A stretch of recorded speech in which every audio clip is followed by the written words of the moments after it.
আসসালামু আলাইকুম এভরিওয়ান। মিথ্যে মায়া গল্পের 7 নাম্বার পর্ব। আর ভিডিওটা ইউটিউব থেকে দেখলে অবশ্যই চ্যানেলটা সাবস্ক্রাইব করে দিবা। আর যদি ফেসবুক পেজ থেকে দেখো তাহলে পেজটা অবশ্যই ফলো করে দিবা। আমাদের পেজের নাম রেদওয়ান অলওয়েজ অন ফায়ার। তো চলো বেশি কথা না বলে গল্প শুরু করা যাক। কিছুক্ষণ পর মেঘলাকে নিয়ে এসে নাবিল নিজের পাশের সিটের ছেলেটাকে তুলে দিল। মেঘলাকে জানালার পাশে বসিয়ে দিয়ে জানালা খুলে দিল আর মেঘলাকে ধরে নিজের কাঁধের ওপর শুইয়ে দিয়ে বলল ঘুমাও। মেঘলার আপত্তি থাকলেও তার মাথা ব্যথা করছে, তাই আপত্তি না করে নাবিলের কাঁধে মাথা রেখে ঘুমানোর চেষ্টা করলো। আর কিছুক্ষণের মধ্যে ঘুমিয়েও গেল। আকাশ আর চোখে বারবার মেঘলাকে দেখছে, কিন্তু মেঘলা গভীর ঘুমে আচ্ছন্ন। মাঝপথে খাওয়ার জন্য সবাই নেমে গেল। আকাশের পাশে বসা মেয়েটি এসে বলল, নাবিল খাবে না? নামছ না যে? নাবিল বলল, দেখতেই পাচ্ছ মেঘলা ঘুমাচ্ছে, ওকে রেখে যাব কি করে? বুঝতেই তো পারছো অসুস্থ হয়ে গেছে মেয়েটা। আকাশ, তুই যদি ওর পাশে একটু বসতি আমি খেয়ে আসতে পারতাম। আমি না হয় তোর জন্য খাবার নিয়ে আসবো। আকাশ বলল, আচ্ছা তুই যা। এই বলে আকাশ মেঘলার পাশে বসলো। নাবিল আর মেয়েটি চলে যাওয়ার পর আকাশ মেঘলাকে নিজের কাঁধে শুইয়ে দিয়ে আলতো করে কানের কাছে চুলগুলো গুজে দিয়ে মেঘলার কপালে চুমু খেলো। কিন্তু মেঘলা সেসব দেখতে পাচ্ছে না, সে তো তার ঘুমের রাজ্যে বিচরণ করছে। কিছুক্ষণের মধ্যেই নাবিল ফিরে এলো। এখনো কেউ আসেনি। নাবিল মেঘলাকে ডাকতে যাবে তখনই আকাশ বলল, ডাকিস না, আগে আমি যাই তারপর ডাক। নাবিল বলল, তোর মাথায় কখন কি চলে শুধু তুই জানিস, বাকি সবার মাথার উপর দিয়ে যায়। আকাশ বলল, সময় হলে না হয় বোঝাবো। আকাশ চলে যাওয়ার পর নাবিল মেঘলাকে ডেকে খাইয়ে দিল। নাবিল বলল, মেঘলা ঠিক আছো? ঘুমিয়ে মেঘলার সব ক্লান্তি দূর হয়ে গেছে। আমি একদম ঠিক আছি ভাইয়া, আপনি টেনশন করবেন না। মেঘলা বলল, ভাইয়া একটা প্রশ্ন করব? নাবিল বলল, অবশ্যই। মেঘলা বলল, না মানে আসলে আকাশ ভাইয়ার সাথে বসা মেয়েটা কে? ওনাকে আগে কখনো দেখিনি, আর আকাশ ভাইয়াকেও এর আগে মেয়েদের সাথে এত বেশি মিশতে দেখিনি, তাই জিজ্ঞেস করছিলাম আর কি। নাবিল বলল, মেয়েটার নাম ইরা, আমাদের সাথেই পড়ে। গত বছর টিসি নিয়ে এখানে এসেছে, কিন্তু কলেজে বেশি আসে না, বাসা মনে হয় দূরে। সত্যি বলতে আমি ওর সাথে তেমন কথা বলি না, তাই বেশি কিছু জানিও না। মেঘলা বলল, ও আচ্ছা, অনেকটা বড় লোক তাই না? দেখেই বোঝা যাচ্ছে। নাবিল বলল, হবে হয়তো, গাড়ি ছাড়া কলেজে আসে না। জানোই তো মেয়েদের ব্যাপারে আমার ইন্টারেস্ট কম, তাই কখনো খোঁজ খবর নেইনি। তবে আকাশের সাথে ইরার বেশ ভালো সম্পর্ক। একমাত্র আকাশের সাথেই ইরা বেশি মেলামেশা করে। মেঘলার ভেতর কি হচ্ছে মেঘলা জানে, কিন্তু প্রকাশ করার উপায় নেই। মেঘলা বলল, বড়লোকের সাথে বড়লোককেই মানায়। আমার মতো চালচুলাহীন মেয়ে আকাশের যোগ্য নয়। কথাটা মনে মনে ভাবলো, কিন্তু উনি তো আমায় ভালোবাসেন তাই না? ভালোবাসায় সব সম্ভব, বড় ছোট কোনো পার্থক্য নেই। মেঘলা নিজেই নিজেকে সান্ত্বনা দিচ্ছে। দেখতে দেখতে সবাই গন্তব্যে পৌঁছে গেল। রুম বুক করা হচ্ছে। সমস্যা একটাই, মেঘলা ছোট, তাই কেউ তাকে রুমে নিতে চাচ্ছে না। ও থাকলে নাকি মজা করা যাবে না। মেঘলার এমন পরিস্থিতিতে পড়ে খারাপ লাগছে। আকাশ বলল, কি হবে তাহলে? একে নিয়ে এসে তো ভালো মানের ঝামেলায় পড়ে গেলাম। নাবিল বলল, কিসের ঝামেলা? আমি তো কোনো ঝামেলা দেখতে পাচ্ছি না। ম্যানেজার সাহেব একটা লাক্সারি রুম দিন। আকাশের দিকে তাকিয়ে নাবিল বলল, মেঘলা একাই থাকবে। আকাশ বলল, ওকে, তোদের যেমনটা ইচ্ছে। ইরা বলল, আকাশ যার যেখানে খুশি থাকুক না, তাতে তোমার কি? ছাড়ো তো এসব, চলো আমরা সমুদ্রে যাই। আকাশ বলল, আরে কেবল তো আসলাম, আগে রুমে যাই, ফ্রেশ হয়ে না হয় যাব। ইরা বলল, না আমি কিছু শুনতে চাই না, এখনই চলো প্লিজ, সমুদ্রে ভিজবো, তারপর এসে একেবারে ফ্রেশ হব। আকাশ বলল, আচ্ছা ঠিক আছে চলো।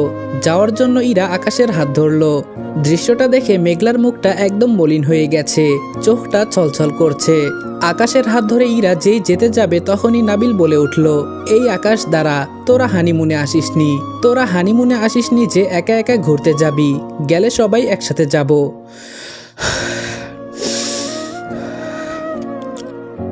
ইরা বলল, উফ কেমন নাবিল, আমরা স্কুলের বাচ্চা না যে স্যাররা হাত ধরে নিয়ে ঘুরে বেড়াবে। গাইস, তোমরা কি জানো আমি ওয়ানেক্সে গেম খেলার মাধ্যমে প্রতিদিন টাকা আয় করি। এই আইপিএলে তোমাদের পছন্দের টিমের উপর বাজি ধরে তোমরাও যদি আমার মতো টাকা আয় করতে চাও তাহলে এখনই গুগলে ওয়ানেক্স সার্চ করে অফিসিয়াল ওয়েবসাইটে গিয়ে রেজিস্ট্রেশন করো। আর রেজিস্ট্রেশনের সময় যদি আমার দেওয়া স্পেশাল প্রোমো কোড রেদওয়ান8 ইউজ করো তাহলে অসংখ্য বোনাস এবং ফ্রি স্পিন পেয়ে যাবা। আর ওয়ানেক্স কিন্তু একটা ইন্টারন্যাশনাল লাইসেন্সকৃত প্ল্যাটফর্ম এবং সবচেয়ে বিশ্বস্ত। এখানে তোমরা ক্রাশ ক্রিস্টালের মতো গেম খেলে সহজেই টাকা আয় করতে পারবে এবং বিকাশ নগদের মতো সকল মোবাইল ব্যাংক ব্যাংকিং অ্যাপের মাধ্যমে সহজেই তোমরা তোমাদের জেতা টাকা তুলতে পারবে। আর 24 ঘন্টা 7 দিন কাস্টমার সাপোর্ট সুবিধা তো রয়েছেই। তাই আমি এটা ব্যবহার করে আমার রেগুলার হাত খরচের টাকা আয় করি। তোমরাও ট্রাই করে দেখতে পারো। আমরা এখানে প্রাইভেট টাইম স্পেন্ড করতেই এসেছি। এই তোমরা সবাই কি বলো? অন্যরা বলল হ্যাঁ, ইরা তো ঠিকই বলেছে, ওরা যাচ্ছে যাক, তোর আপত্তি কিসের নাবিল? আমাদের যাদের ইচ্ছা হবে আমরা যাব, ওদের সাথে যেতে হবে কেন? এই ইরা তোরা যা তো। ইরা আকাশকে নিয়ে চলে গেল। সবাই সবার মতন রুমে চলে গেল। নাবিল মেঘলাকে রুমে দিয়ে নিজেও রুমে গেল। মেঘলা রুমে এসে ওয়াশরুমে ঢুকে শাওয়ারটা ছেড়ে দিয়ে তার নিচে বসে বসে ভিজছে। তার চোখের পানি বাধা মানছে না। মেঘলার রাগ কষ্ট দুইটাই হচ্ছে। প্রায় 1 ঘন্টা পর নাবিল ফ্রেশ হয়ে রেস্ট নিয়ে মেঘলার রুমে আসলো। নাবিল ঢোকার সময় অবাক হলো, এ কি, দরজা খোলা কেন? মেঘলা দরজা লক করেনি কেন? নাবিল ঘরে ঢুকে দেখলো মেঘলার ব্যাগটা সে যেখানে রেখে গিয়েছিল সেখানে আছে। তার মানে মেঘলা ফ্রেশ হয়নি। তাহলে করেছেটা কি? চারপাশে দেখলো মেঘলা নেই। হঠাৎ নাবিলের ওয়াশরুমের দিকে চোখ গেল। দরজাটা খোলা। মেঘলা নিচে বসে হাঁটুতে মুখ গুজে ভিজছে। হাতের ঘড়িটা খুলেনি, শীতের জ্যাকেটটাও খোলেনি, সবকিছু নিয়েই ভিজছে। নাবিলের বুঝতে বাকি রইল না যে মেঘলা আসার পর থেকে শাওয়ারের নিচে বসে আছে। নাবিল তাড়াতাড়ি গিয়ে মেঘলাকে টেনে তুলল। প্রায় 1 ঘন্টা যাবৎ সে ভিজছে, তাও এই ঠান্ডার দিনে। ঠান্ডায় মেঘলার গোলাপি ঠোঁটগুলি নীল হয়ে গেছে। ঠকঠক করে কাঁপছে মেঘলা। নাবিল বলল, এসব কি করছো মেঘলা? এভাবে ভিজছ কেন? মেঘলা কোনো কথা বলছে না। কথা বলার অবস্থায় সে নেই। নাবিল ব্যাগ থেকে জামা বের করে দিয়ে বলল, চেঞ্জ করে নাও। মেঘলা তাই করলো, কিন্তু তার ঠান্ডা এখনো কমেনি, আর শীতের জামাও ভিজিয়ে ফেলেছে। নাবিল নিচের জ্যাকেটটা খুলে মেঘলাকে পরিয়ে দিল। তারপর জোর করে মেঘলাকে নিয়ে বেরিয়ে গেল। সমুদ্রের পাড়ে একটা রেস্টুরেন্টে খেতে গেল মেঘলাকে নিয়ে।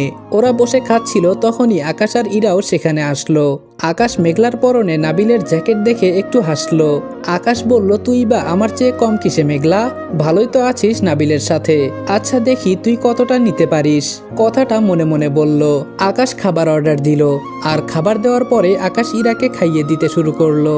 এবার আর মেঘলার সহ্য হলো না। সে উঠে আকাশের টেবিলের কাছে গিয়ে আকাশকে প্রশ্ন করলো, এই মেয়েটা কে? আকাশ উঠে দাঁড়িয়ে বলল, আপু আপনি ঠিক বলছেন। কাকে কি বলছেন? মেঘলা আকাশের কলার চেপে ধরে বলল, আমি জানতে চাচ্ছি মেয়েটার সাথে কি সম্পর্ক আপনার। নাবিল দূরে দাঁড়িয়ে দেখছে। নাবিল মনে মনে বলল, এটা হওয়ারই ছিল। আকাশ একটু বেশি বাড়াবাড়ি করে ফেলছে। আকাশ বলল, আপু আপনি প্লিজ রুমে যান, এটা পাবলিক প্লেস। মেঘলা কিছু শুনতে রাজি না। সে আকাশকে বারবার জোর করছে।